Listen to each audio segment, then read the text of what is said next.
ए राजकुमार, आवाज दो अपने लड़के को और कह दो 7-8 मीटर गेंदे की लड़ियां और लेकर आए।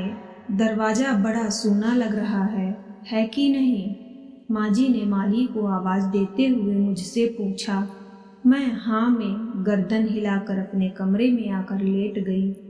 कितने उत्साह से पूरा परिवार लगा हुआ है देवरानी की गोद भराई की तैयारी में। मन डूबने लगा। ये दिन मेरे जीवन में तो आया ही नहीं। क्या कर रही हो यहाँ कमरे में अकेले? चलो, तुम्हें रीना आवाज दे रही है। समीर आकर मेरे सिरहाने खड़े हो गए थे। मैं उनका हाथ पकड़कर अचानक रो पड़ी। तुमसे किसी ने कुछ कहा है क्या? तुम बस ऐसे ही परेशान हो रही हो। वो मुझे समझा कर चले गए। मैं धीरे धीरे देवरानी के कमरे की ओर बढ़ने लगी। कोई मुझसे कुछ कहता नहीं, लेकिन क्या मुझे समझ में नहीं आता था। माँ जी, बात बात पर इतने दिनों बाद तो ये दिन आया है कह कह कर क्या मुझे नस्तर नहीं चुभा जाती थी? रीना, तुम मुझे बुला रही थी। रीना ने कमरे में ब्यूटिशियन बैठी हुई थी। बिस्तर पर लाल बनारसी साड़ी, जड़ाऊ सेट। मेरा मन फिर भर आया। माँ जी ने कमरे में धड़धड़ाते हुए प्रवेश किया। तुम अभी तक तैयार नहीं हुई रीना? खूब बढ़िया तैयार करना हमारी बहुलिया को, आज इसका दिन है, माँ जी ने ब्यूटिशियन से कहा।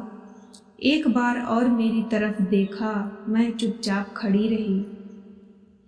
तब तक माँ जी खिड़की से बाहर झांक कर चिल्लाई, ए राजकुमार, ये वाले गमले पीछे, हाँ ये सारे, और वो फूल वाले पौधे आगे।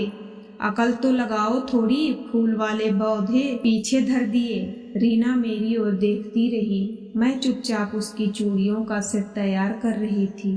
वो पेट पर हाथ लगाकर धीरे से खड़ी हो गई और ब्यूटिशियन से बोली, आप पहले मेरी जेठानी को तैयार कर दीजिए। माँ जी कमरे से बाहर जाते हुए ठिठक गई।